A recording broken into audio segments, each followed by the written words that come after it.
everybody, it's Carter, and welcome to this episode of Making It Up, the conversation series between writers. Great episode today. I'm going to get into that in just a moment. Just wanted to let you know, as I've been talking about on my most recent podcast, I am launching a company called Unbound Writer with my partner, Jessica.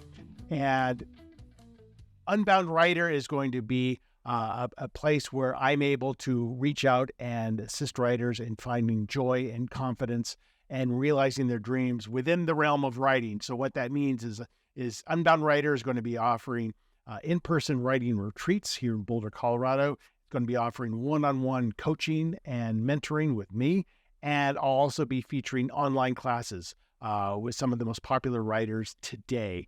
So all of this stuff, the retreats are actually active now. So you can go to my website and you can read about Unbound Writer and the retreats that I'm offering. And the coaching is available now as well. And the online classes will be available soon. So go check it out. You can also just email me on my website, carterwilson.com. There's a contact form if you want to know more, or if you just want to have a free 15-minute consultation call to discuss, if any of those things might be right for you, or just to talk shop. So check that out. I am a busy person in 2024. So on today's show, today is not even a bit of a first. Today is an actual first, in the sense that I did a recorded Making It Up with two guests at once. And why did I have two guests? I did because they are brother and sister writers. #1 New York Times bestselling author Boyd Morrison and his sister Beth, who have co-written The Last True Templar and The Lawless Land together. So historical thrillers. You got to listen to this episode. I don't want to give away too much. This is a fascinating episode.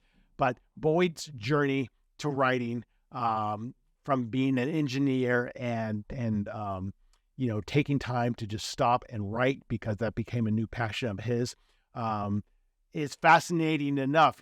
Co-writing 6 books with Clive Cussler, having written 6 books by himself before that. And then his sister Beth, who they are always close and they're always talking about his books and obviously have a very strong relationship. She is, I think the title was Senior Curator of Manuscripts at the Getty Museum in Los Angeles. So she's dealing in medieval manuscripts. So, talk about a historical source if you're going to write a book called The Last True Templar, for example. So they started writing books together. So a lot of information and a lot of excellent stories about how they started working together. How do they work together? How do they get their ideas? How do they flesh it all out? How does it work with the editorial process? So really, really fascinating stuff. And it was one of the most enjoyable Making It Up episodes that I've recorded. And then, of course, when we got to the storytelling, we did it between the three of us. And you could that's the fascinating part. Just watch how they play off of each other. And you can tell why they're successful in writing their books, because of how well their minds just tend to mesh together. And that was clearly evidenced when we got to the Making It Up part of the show. So I think you're going to like this one. I know you're going to like this one. I certainly had a great time talking to them. This is my conversation with Boyd and Beth Morrison.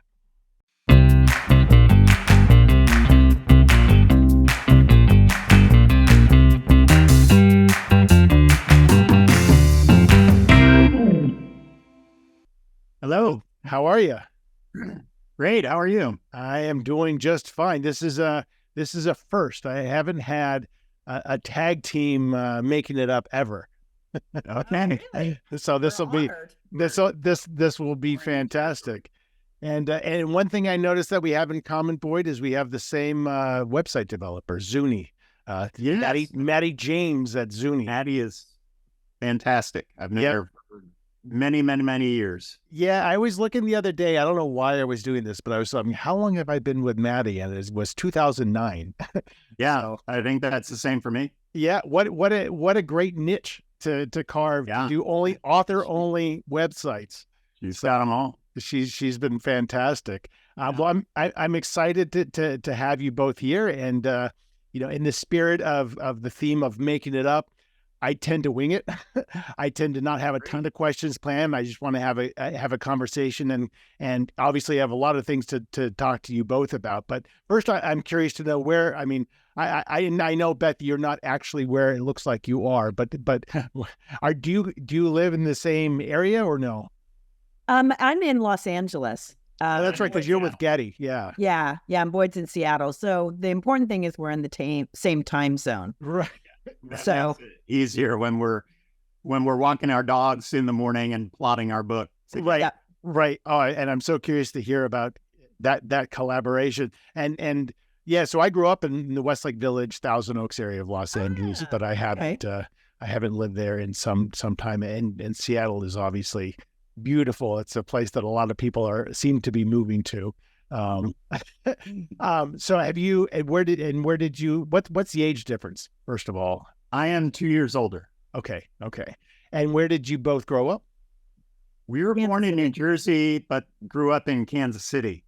Oh. Well, we haven't actually lived in Kansas City since I was 17 and Boyd was 18. Yeah. So you left, you went off to school and never looked back. And her mother moved away, and so we just never really went back. I mean, we actually went back there in September or October for a book tour, and that was fun. We went back to our old high school and toured around. It was fun. Yeah. Oh, I can imagine. It's all very different places, right? New Jersey, Kansas City, and the West, all over the place. And Boyd and I both lived in Texas at various points. So wow, all over. Yeah. That's New York, funny. Chicago, Indianapolis. We have similarities. I lived in Texas and New Mexico and Los Angeles. Went to school in New York, and just and now I'm in Colorado. I've been in Colorado. I lived in Hobbs, New Mexico one summer. Oh, New Mexico's amazing, isn't it? Yeah. It's a very. I don't know if you've been down to the southeastern portion of the state, but it's quite different than Albuquerque and Santa Fe. Yeah, my dad's family's all from Roswell and Carlsbad. Oh yeah. So not far. As you get down towards the El Paso area. Yeah. And I know neither of you. So I'm always interested in kind of that inflection point, or that kind of the journey that begets a writer's life. And I know neither of you, had intention of it. It seems to be from your schooling, at least. So just out of curiosity, Boyd, what were your interests as a kid? Were you a storyteller who just had the common sense to pursue something besides writing initially? I wish you were that purposeful. No, I've always been a big reader. I've been a reader since I was very young. I've read, many different genres, but it never occurred to me that I could be a writer. So I went into engineering. My grandfather was an engineer. My father was an engineer. My brother is an engineer. My dad was an engineer. It seemed like that's what I should do. Yeah. And so I went into that and got a few of those degrees and worked at some interesting places for a while, and then started writing much later in life. Yeah. But you obviously have a very, a very STEM-oriented brain in order to not only pursue engineering, but actually complete those degrees, which is my dad was an engineer, and my brain doesn't work that way. So I'm always impressed by people who can kind of master that. So you must have a love of that. Yeah, I don't know if I mastered it, but I definitely did it for a while. But, I think one thing that we think of engineers as left-brained and artists as right-brained. But in engineering, there's a lot of creativity involved. I mean, just watch Apollo 13 and what they had to do, the creative concepts they had to do to get those astronauts back to Earth when everything went wrong. They had to think on the fly, come up with things that had never been thought of before.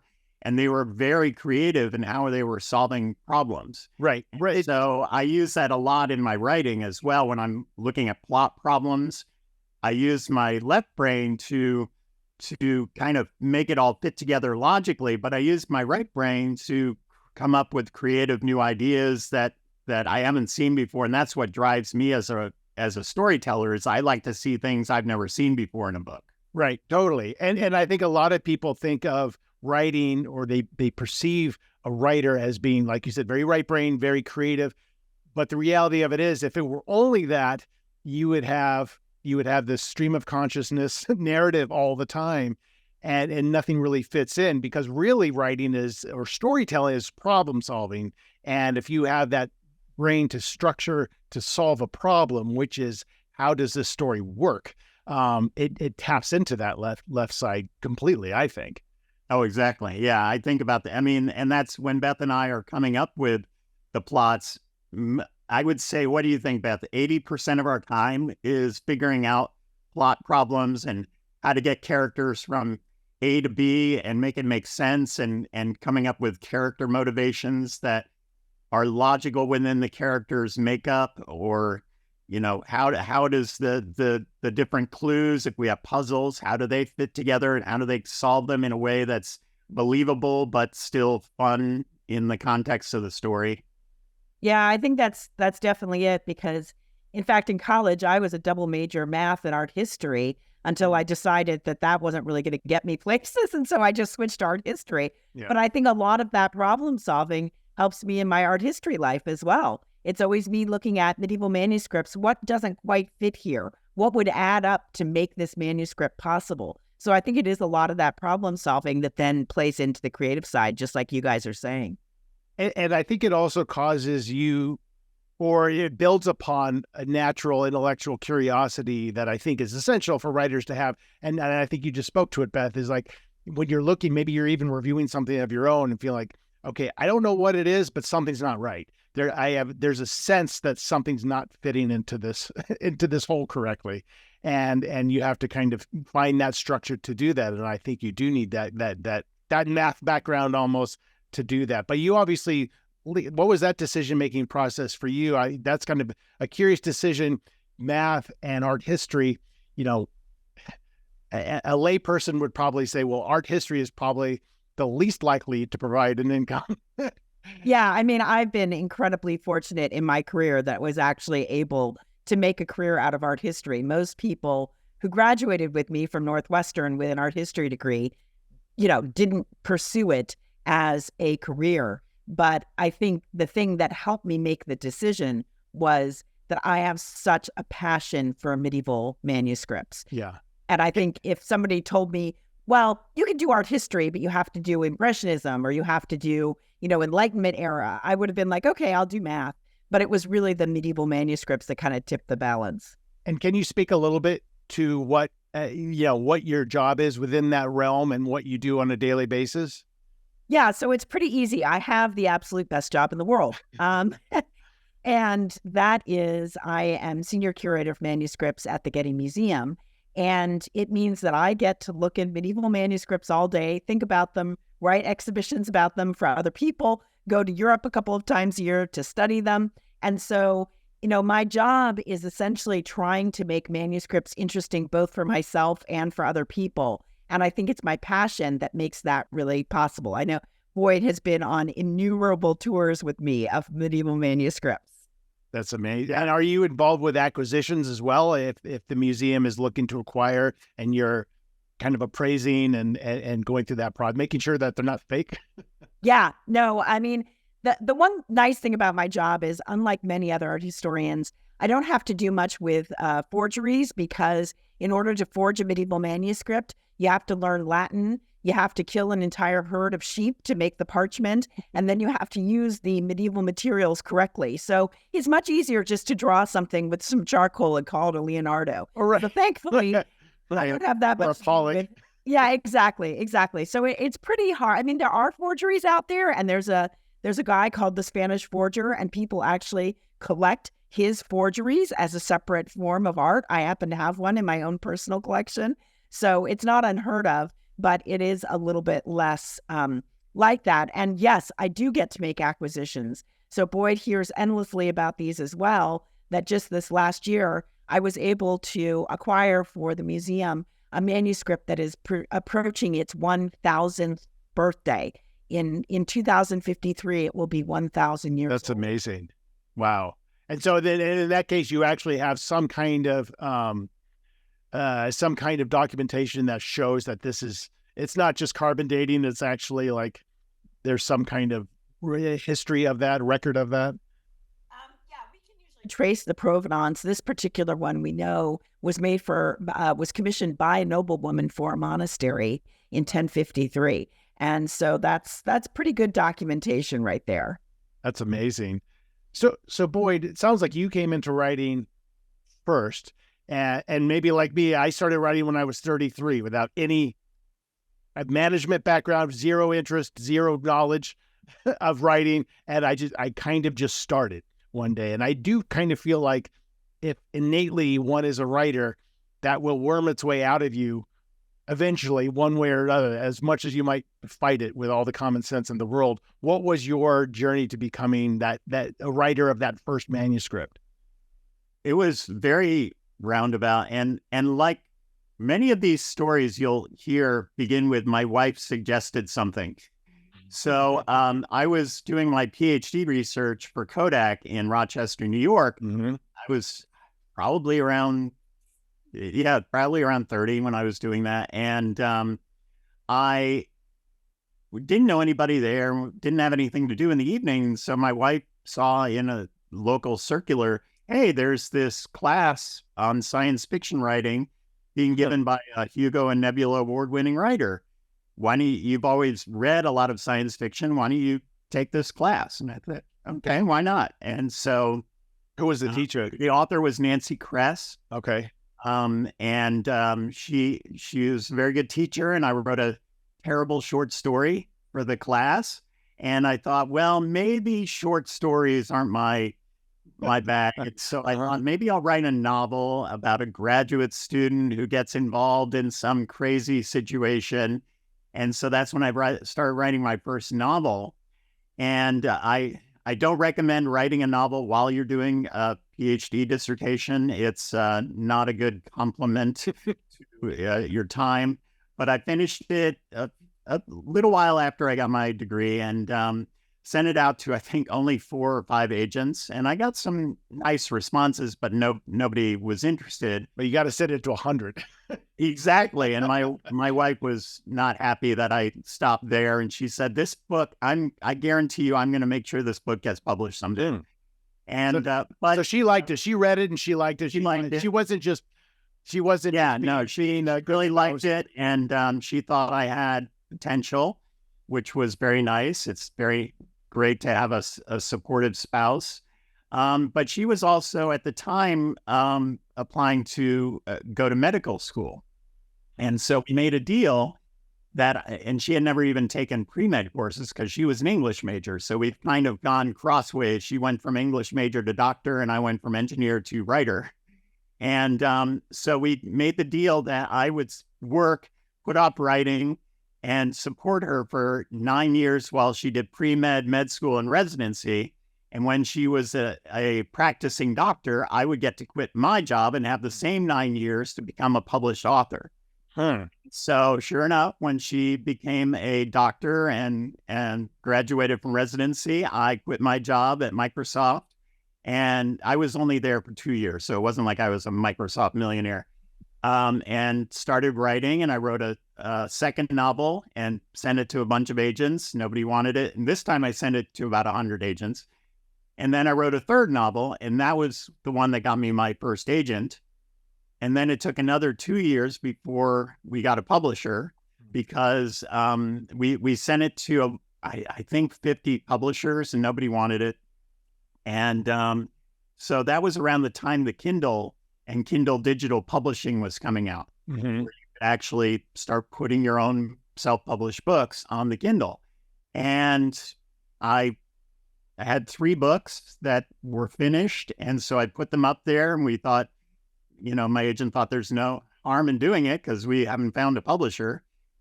And this was, in early 2009, I think. And it was about me and 4 other people who were doing self-published books. And within a couple of months, all 3 of my books were in the top 100 on the Kindle store. And that's when Simon & Schuster came along and gave me a deal for The Art, which is my first book. And they also did a deal for the other 2 books, including the one that my wife promised would be published someday, and that's called The Catalyst. And then now The Catalyst is published in multiple languages. That's amazing. I mean, and it's, I think today you would probably be warned off from, not necessarily warned off, certainly from an agent, just about self-publishing, because they'll say, once it's out there, and potential publishers can look at your sales record, they can look at the reviews, and you've become a name, and maybe not the name you want to become. So everything's got to be absolutely perfect. But back in the Wild West days, to your point, yes, nobody knew you could make money at self-publishing. And I have friends who self-publish very lucratively and sell hundreds of thousands of books on their own. And there are stories of people who self-published and then became huge, like The Martian with Andy Weir, and 50 Shades of Grey started, I think, as a self-published book. And so it does happen, but there's so much competition out there that unless you write a phenomenal book that gets some kind of traction, it's really hard to get attention for it. Right. And that traction is often not just sitting around and hoping. It's hiring your own PR team, having some kind of campaign. I mean, and that's even just to get it to the, even just a hint of recognition.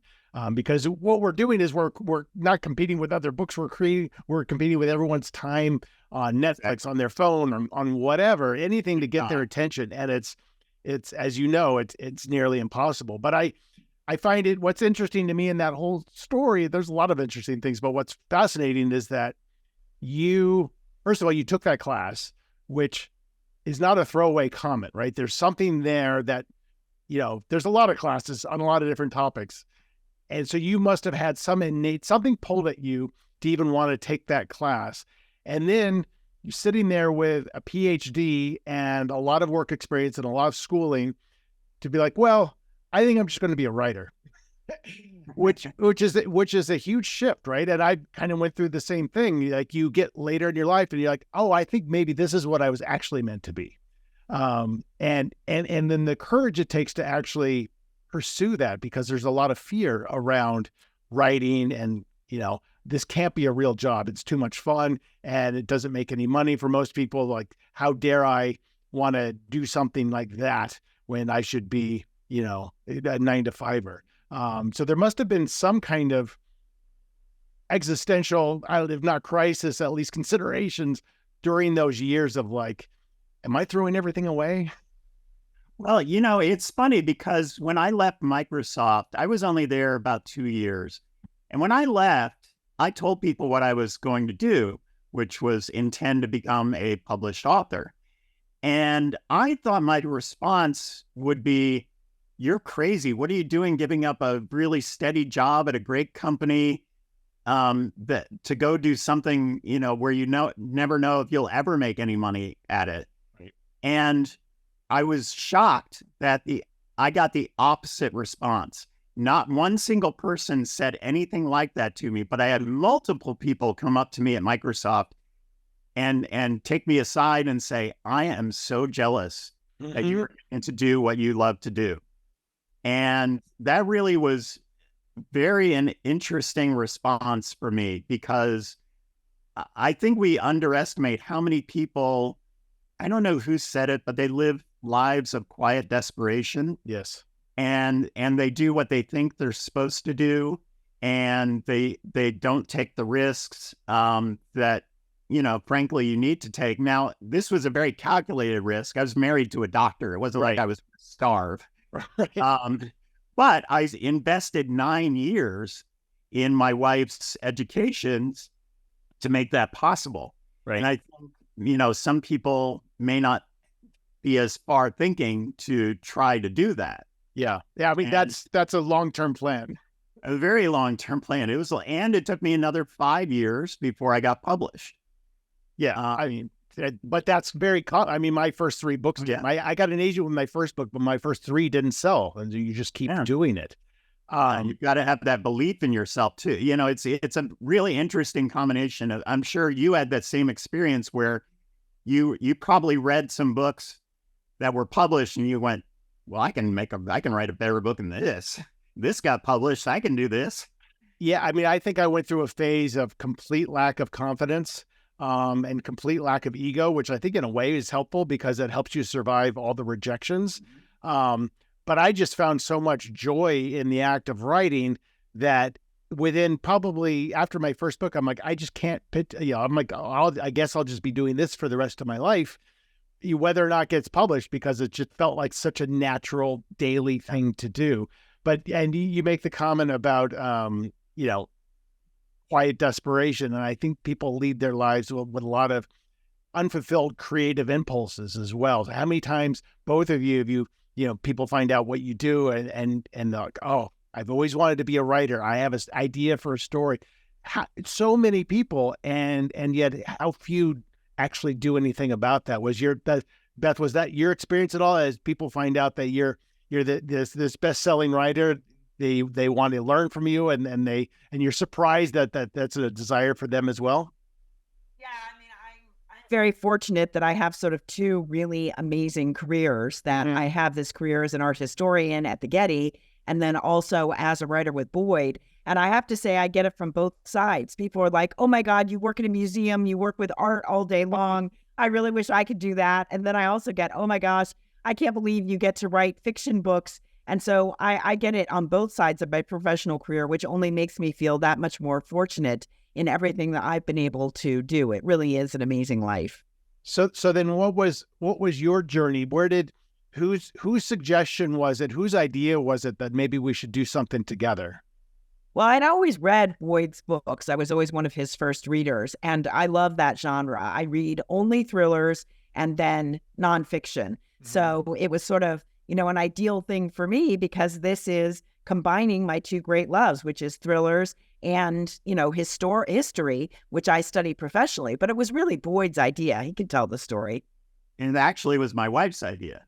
Again, all credit to the wife. And my wife comes up with all of these ideas. And when I was, so I wrote 6 books with an author named Clive Cussler. Sure. And after 6 books, I decided it was time for me to go back to writing my own stories. And when I was talking to my wife about what I wanted to do, I thought one of the possible genres would be historical thriller.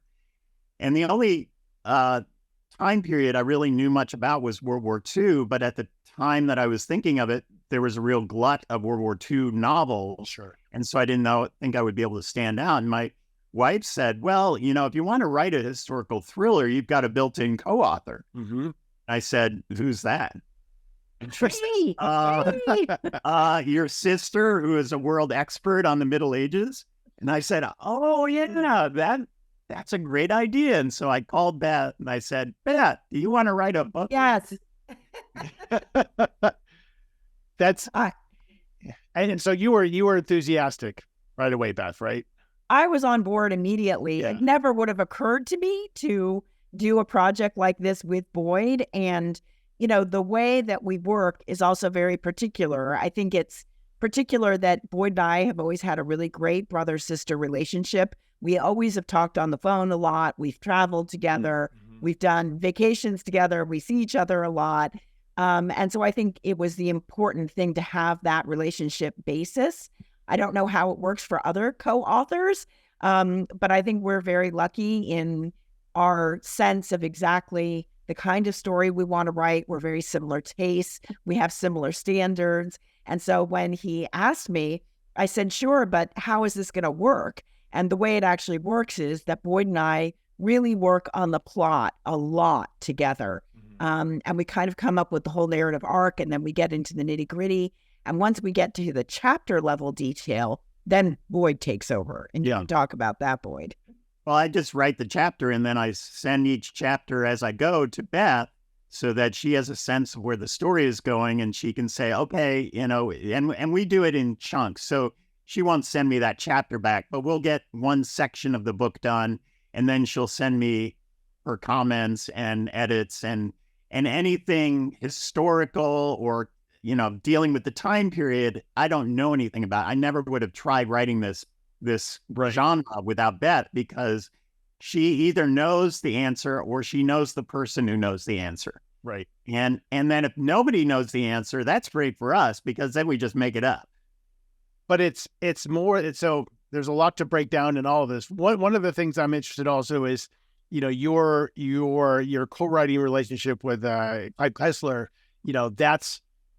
That probably was a bit of a springboard to give you some freedom or establishing your own name as well. And those relationships are not necessarily just come about every day. What was the inception of that writing relationship? Well, I had written 6 books before I started working with Clive, and I didn't know it, but he was looking for a new co-author for the Oregon Files series. Mm. And one day out of the blue, I get a call from my agent saying, "Hey, what would you think about writing a book series with Clive Cussler?" And I said, "Oh, the guy I've been reading for 30 years and who basically got me interested in thrillers in the first place? That would be great." And she said, "Okay, he's going to call you in 2 minutes." And I freaked out for 2 minutes. And sure enough, he called and said, "Hey, Boyd, I read a couple of your books and I love them. And I loved how you do your endings and wanted to know if you want to write the Oregon Files with me." And I said, "I would love to." And he said, "Okay, well, we're going to fly you down here to my house in a couple of weeks and get started." And that was literally the extent of the conversation. Wow. And then 2 weeks later, I'm sitting in his office at his home, and we are brainstorming the ideas for our first book together. That's amazing. That's wild. And then you have some co-writing experience. You go back and maybe you're wanting to do your own things, but then you reach out to Beth. And to your point, like I write psychological thrillers. The farthest back that I would date one would be the 1980s. The thought of writing something, when I think about your books, your co-authored books, or like Pillars of the Earth, which I love, but the idea of like, how do I capture the language? How do I capture all the little details that people will know if I'm, or at least some people will know if you're wrong.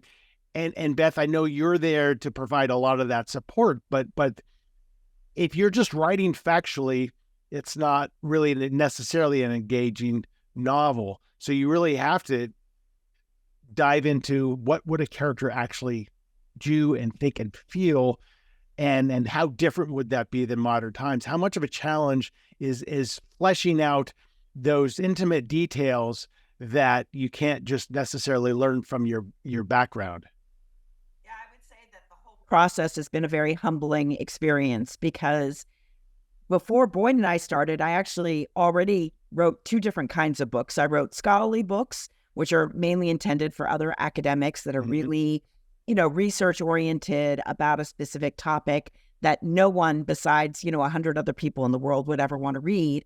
But then I also wrote popular nonfiction, which is basically books for the Getty about manuscripts, no footnotes, really meant for the general public to kind of educate. And so when Boyd called me and said he wanted to do this, I was like, "Oh, I got this. I do this kind of writing already." And then, literally the first week he was like, "Oh, well, what kind of horse would he ride? And how much would you pay as a toll in 1351 in Canterbury?" And I thought, oh my gosh, I don't know any of this. Right. But as Boyd said, I knew exactly how to do the research. So I knew which books to check. I have great libraries, I have great resources, and I have great colleagues. So I could find out a lot of that. And so almost everything you read in the book has been researched down to the last detail. We do research about money, the kinds of coins, what chickens cost, and that's all sort of floating in the background of the books. And that's a lot of what I do is when Boyd writes these chapters, then we talk about ways to insert little bits about daily life in the Middle Ages. That makes sense. And there's got to be a balance, right? Because as a writer, you know what's probably good enough in terms of research. And, how many, I always think about Jim Cameron's making of the Titanic and how he got the tableware exact, in the gravings replica, like nobody ever can appreciate by watching the movie, but that was important to him.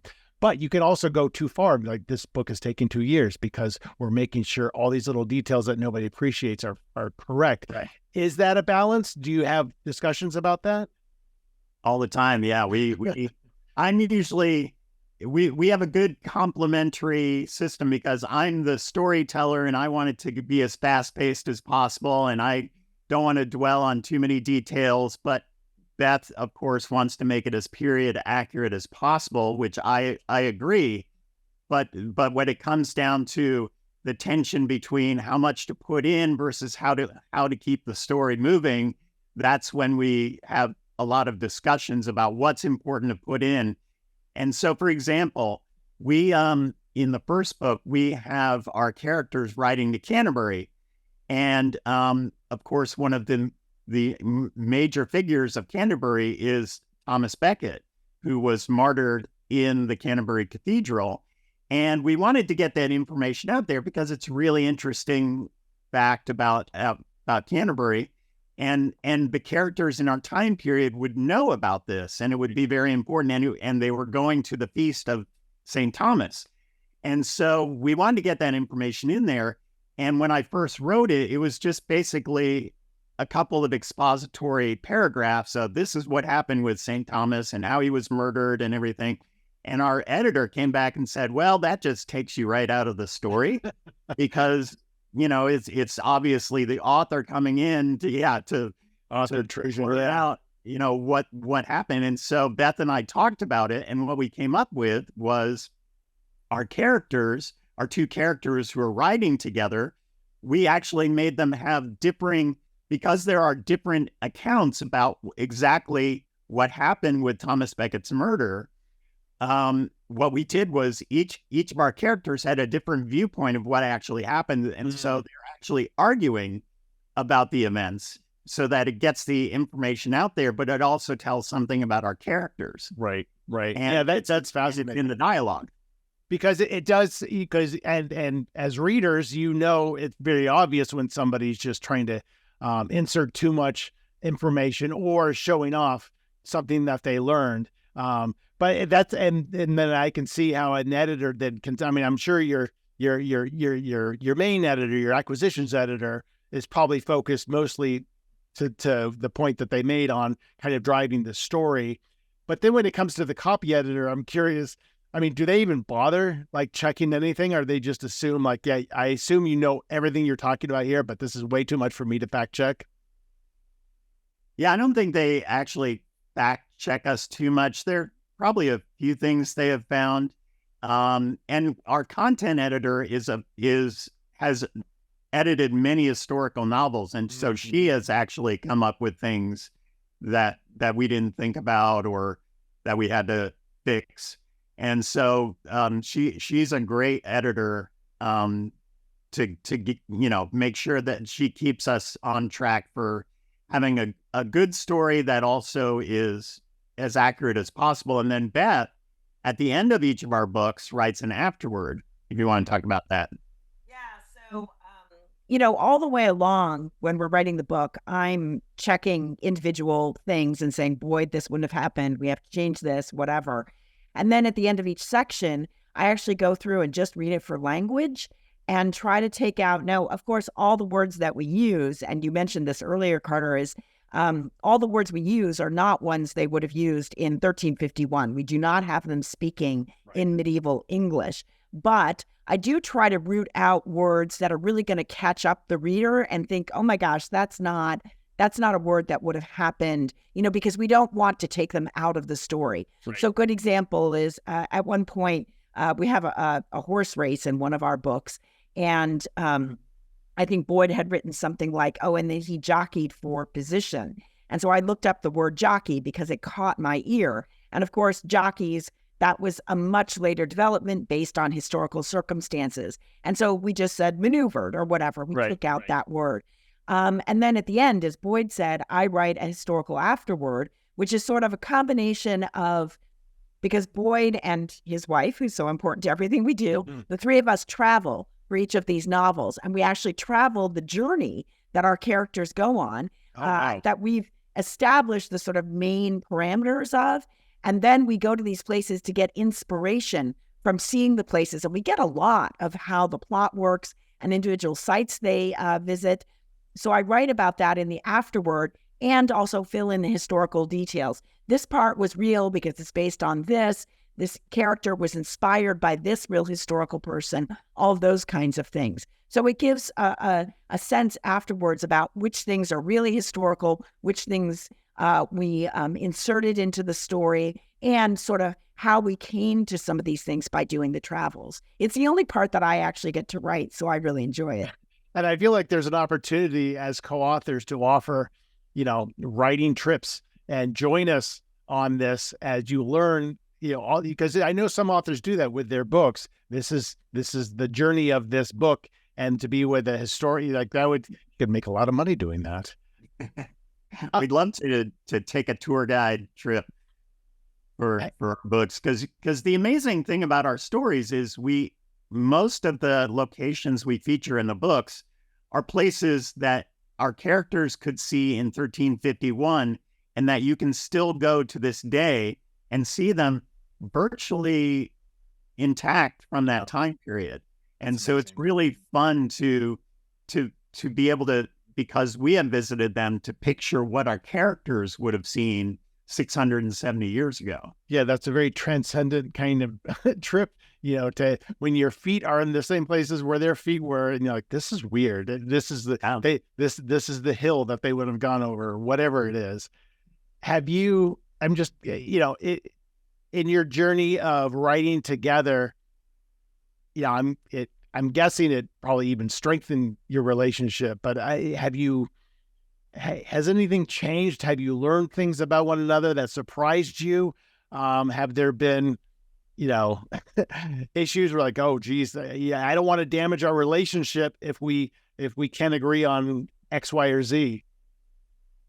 I think we get along pretty well. I mean, as Beth said, we traveled together even before we started writing. Beth edited all of my books before we started working together. So I was very used to getting feedback from Beth on my writing.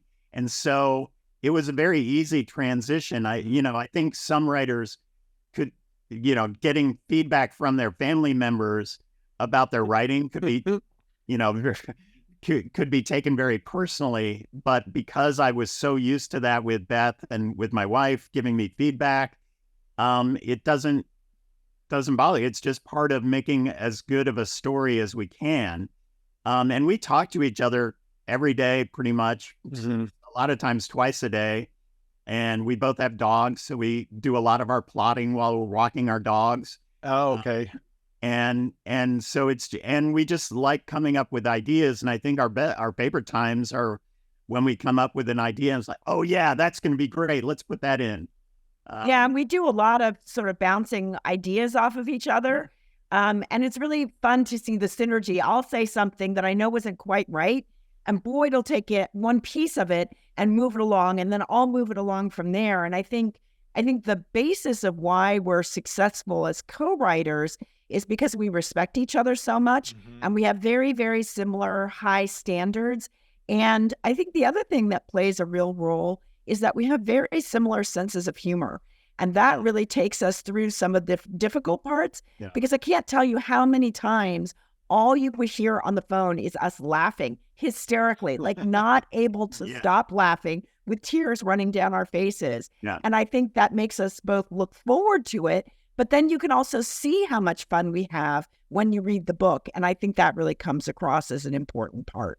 Yeah, we want to make our books a fun read. And so we put humor in there too.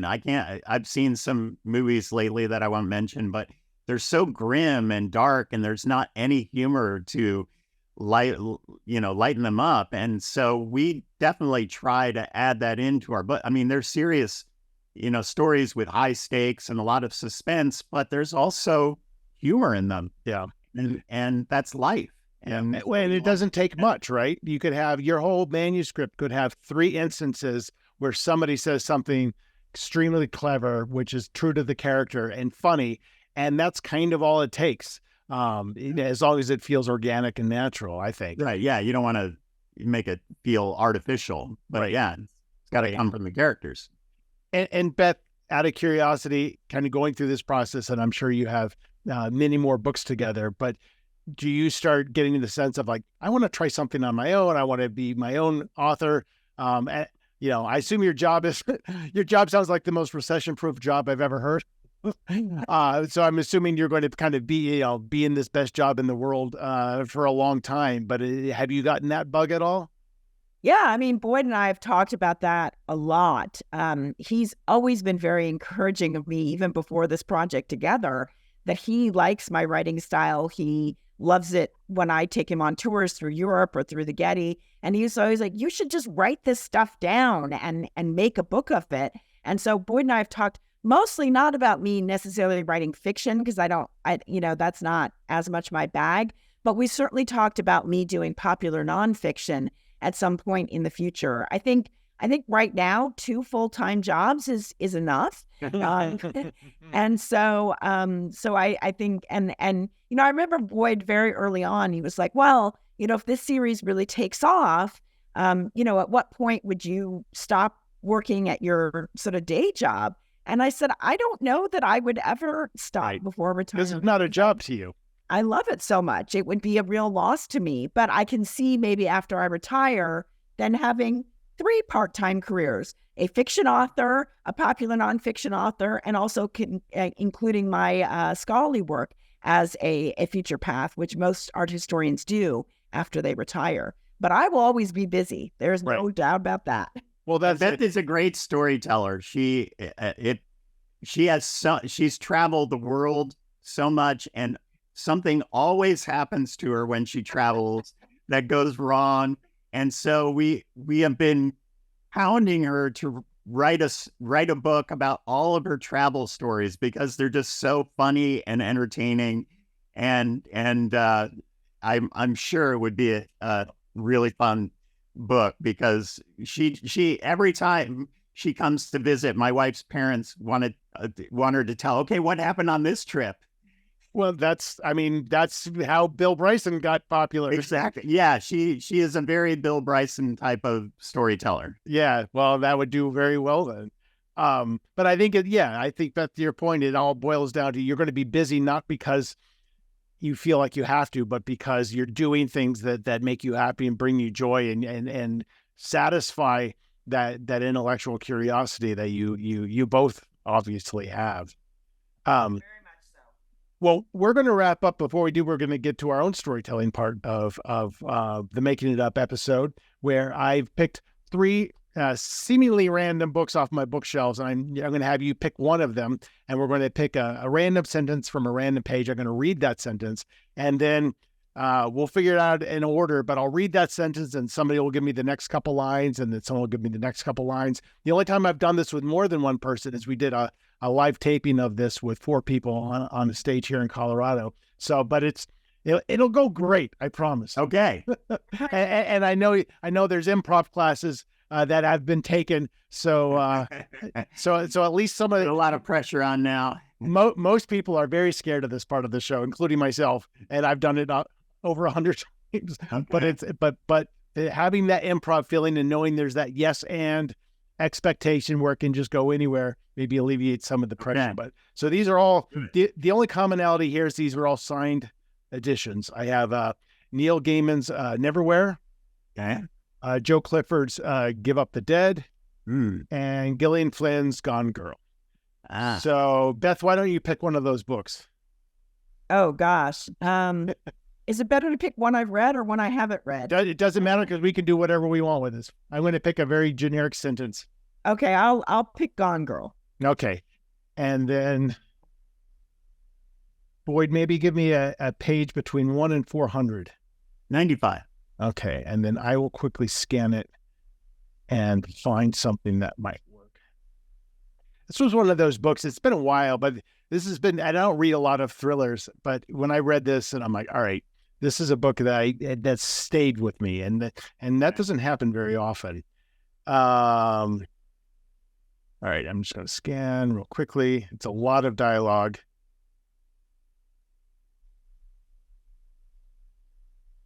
Oh, this is kind of a difficult page. Hang on. Page 96. I'm going to go to page 96. Okay. Okay, I'm just going to read this sentence, and then, and you're both participating in this? Oh, yeah. Okay, Boyd, why don't you go first, and I'll start with this sentence. Shauna was watching me, wanting to know about Amy. Amy knew me well. She always wanted to go to parties with me, and I was always up for it. All right, Beth. Yeah. Until one night we were out at a party and I saw that another man was approaching her. It often happened because Amy was incredibly good looking, but this man was looking at me. I don't know why Shauna wanted to know all about this, and I could feel the sweat starting to break just above my brow the more that I tried to avoid telling her what happened at this party, telling her what Amy did when this man approached me. This man, Greg, was a high school classmate of mine. He came over and ran his finger down my face to my shoulder. And that's when Amy went off. She didn't know that, of course, Greg had been my boyfriend in high school long ago. And that was the thing he always did when he saw me after we had been separated. But this time I knew that it was 20 years later and it didn't mean the same thing. And this is the part that I wanted to tell Shauna, because I know Shauna had been together with Greg for 10 years. She had no idea what he did to me afterwards when he asked me to go into the bathroom at the party because he wanted to tell me a secret. I couldn't understand why he couldn't just whisper it in my ear, but he said it was something that he didn't have to tell. It was something he had to show me. So Greg led me into the bathroom. He locked the door to my surprise. And that's when he leaned down to whisper into my ear, Amy is not who you think she is. She's Shauna's older sister.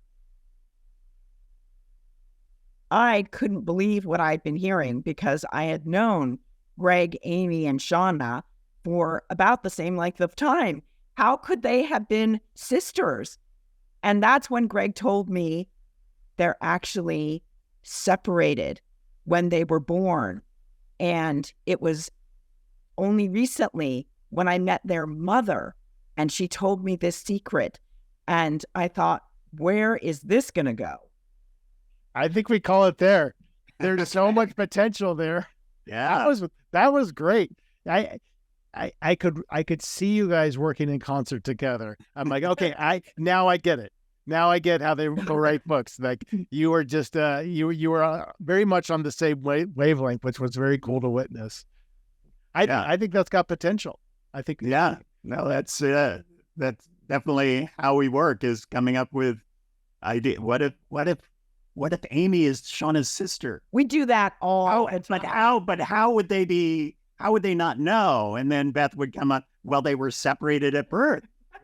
Right. Yeah, but how does Greg know? You know, and that's really how we plot stories.